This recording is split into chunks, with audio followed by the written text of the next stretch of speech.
Hey guys, this is Steve from Trim That Weed. Today we're going to talk about how to winterize your house. This video will take you through the best ways that you can prepare your house, both inside and outside, for the winter season. So watch until the end.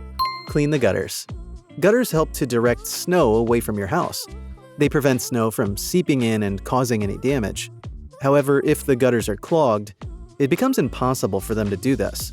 Therefore, it's best to clean the gutters by removing any dead leaves or other debris.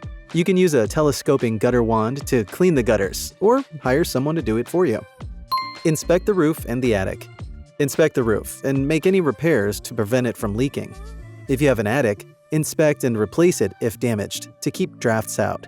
Check the chimney. If you have a fireplace, ensure that the chimney is clear of any buildup to prevent it from being a fire hazard. You can hire a chimney sweep to clean your chimney and ensure that it's safe to light the fire during the cold season.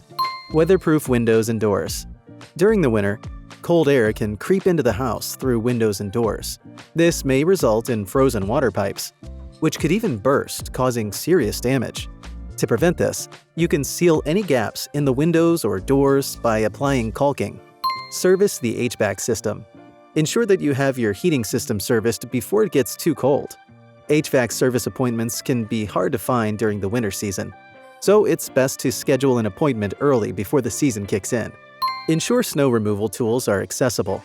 Before even snowflakes start to fall, ensure that all of your snow removal tools and de-icing agents are easily available and out of your storage. This might seem like a small task on your winterizing list, but it is one of the most important things you can do. So there you have it. You can easily prepare your house for winter in the steps mentioned in this video. Don't forget to like, share, and leave a comment. Until next time.